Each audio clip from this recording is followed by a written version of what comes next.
Bule, very good morning to you. Now, of course, we've heard from Jacob Kawe a number of recommendations there coming out, amongst them, of course, being that investigations need to be speediated with a sense of emergency, but also the communities need to be given a report back as to what exactly conspired with those particular allegations around corruption with regards to PPE. What else came out from that briefing from where you are?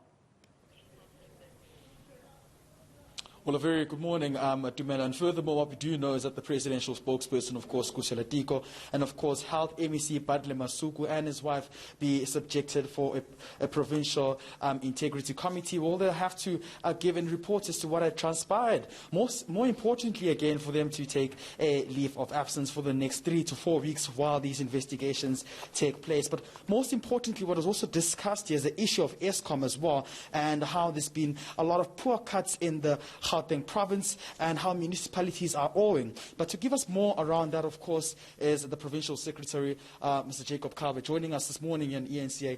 Thank you very much, sir, for joining us. Quite a lot that was said here as the Provincial Executive Committee met. It ended around 1 a.m. And, of course, there's been quite concern about the discrepancies within the awarding of some of these tenders for PPE handling as well in the province.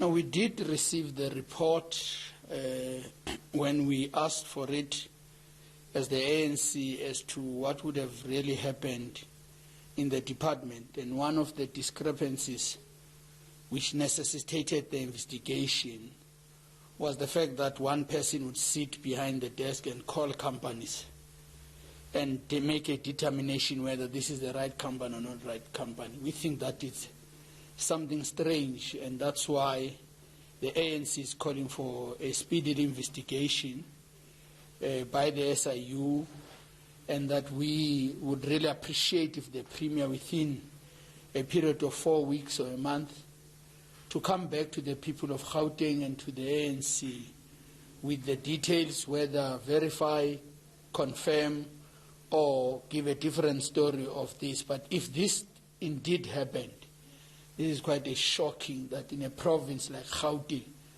we could be having one person adjudicating tenders. But we would leave that to the investigation and will make our views known after the investigation. Mr. Kawe, you've also said the party can be subjected to any kind of scrutiny and for you guys to be held to account when there's problems. Now, you speak of course, the presidential spokesperson, Khusela Diko, and, of course, Health MEC Bandile Masuku and his wife having to appear before the Provincial Integrity Committee. But what has been, of course, the track record of the outcomes of this committee? Do we know, has there been results yielded from this committee when people are subjected to such serious allegations of corruption and fraud? We, as the PEC, are satisfied with the work of the PIC.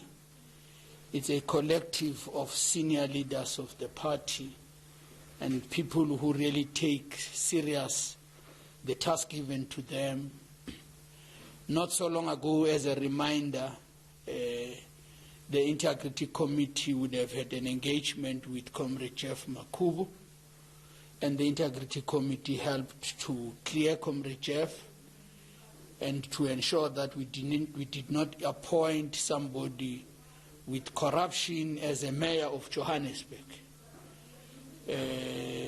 Not so long ago, we had a case of Comrade Qedani Mahlangu, and the PIC had recommended that she steps aside, and we had agreed with that recommendation. So we've got a PIC that is up to the challenge, and it holds us as members accountable, but it also creates a platform for members to state their case.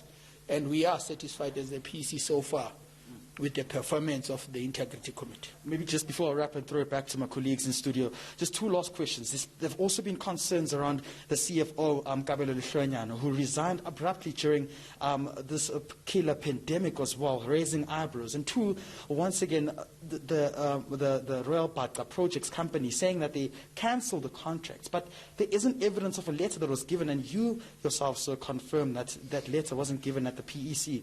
Is this something you're also looking into? We don't have much information on the CFO, and why she resigned. All what we want is a report on the investigation of the department for all officials, including the former CFO. As it relates to the withdrawal letter of the company, we have created a platform for Comrade Khusela Diko to appear before the PIC, and if the PIC needs details, she would then have to produce that letter. The PEC was not a process of investigation or of inquiry, was discussing the politics of the matter. But all other details, I'm sure Comrade Khusela will be able to provide the PIC, and we'll take it from there. All right, Nobala, thank you very much for joining us. Thank you very much. All right, there we go, Dumelo. This is the Provincial Secretary in Gauteng, Jacob Kawe, giving us the latest updates of what was taken at the Provincial Executive Committee. Most importantly, saying some of their, of course, recommendations will also be based on the reports which will be given by the Special Investigative Units. But furthermore, saying that they can be held to account and to scrutiny anytime to ensure that, of course, the public coffers is protected at all time now, even more during this coronavirus killer pandemic we find ourselves in. All right, Puleli Shuti, thank you so much for coming to us with that update.